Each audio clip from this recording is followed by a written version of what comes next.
मंच पर बैठे हुए कुलदीप राज दुबे जी, बाकी मौजूद हजरात में सबका नाम नहीं ले सकता, मुझे माफ करना।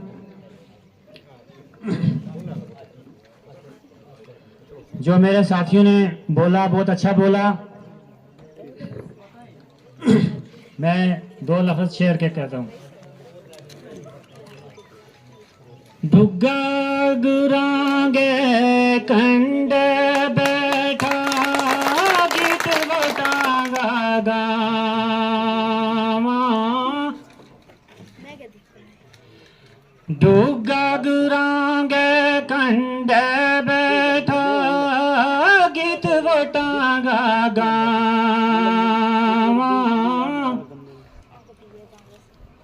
उलझी ताणी सलजती नाई मेहनत नाल सलझावा।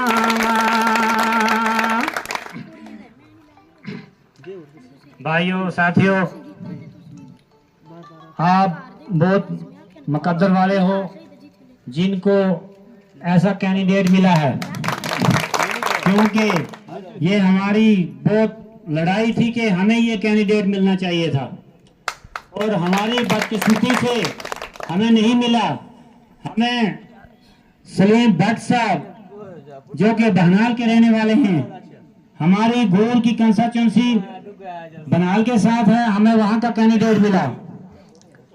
जब 2014 में शाह साहब ने इलेक्शन लड़ा तो उस टाइम बेशक ये फेल हो गए, मगर हार के भी 10 तारीख को वहां जाके ये मीटिंग करते रहे। गरीब का पहले काम ही क्या होता है, किसी तहसीलदार के पास, पटवारी के पास कोई बिजली का बिल, ये 9-17 छोटे मोटे काम होते हैं गरीब के। तो शाह साहब 10 तारीख को वहां मीटिंग करते रहे और हमारे काम जो है वो वहां पे करते हैं। लिहाजा मैं आप के कुलदीप राज दुबे के साहब के लिए यहाँ पे वोट मांगने आया हूँ। तो मुझे उम्मीद है आप लोग 25 तारीख को कुलदीप राज दुबे को भारी अक्सरियत में आप जताओगे। तो रहा मसला, हम गुजर बकरवाल हैं, हमें आज तक वो एसटी का जो कोटा था वो अभी तक हमें कोई पता नहीं था कि हम भी कहीं हमारा भी एसटी कोटा होता है।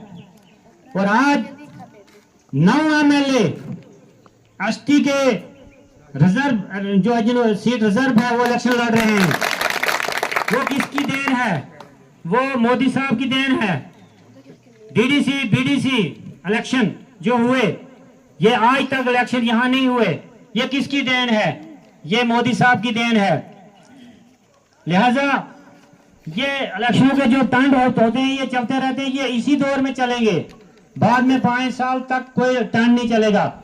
आज ये हिंदू मुस्लिम ये इस इलेक्शन के दौर में चलते हैं। जरा लाओ सुई, थोड़ा सा यहां से खून निकालते हैं, आपका भी निकालते हैं, बराबर है या नहीं है?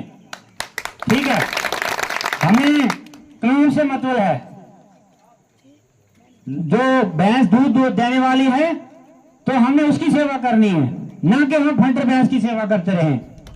अगर 70 साल एनसी कांग्रेस रही तो उन्होंने क्या किया?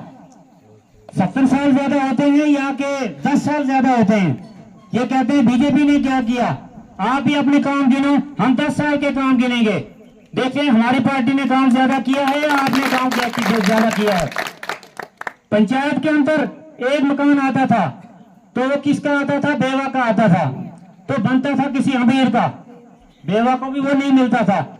मोदी साहब जब से आए उन्होंने ना देखा ये कांग्रेस वाला है, ना देखा ये बीजेपी वाला है, ना एनसी वाला है, सबको मकान दिए। उसके बाद अगर हम स्कीम गिनने लगेंगे तो बहुत टाइम लगेगा। और आज जो सबसे बड़ी औरत घर में खाना बनाने वाली होगी उसको 18,000 रुपए साल के मोदी साहब ने देने हैं। और मैं दावे से कहता हूं किसी के बहकावे में मत आइए। जम्मू कश्मीर में हमारा चीफ मिनिस्टर भाजपा का ही बनेगा, ये मैं दावे से कहता हूं।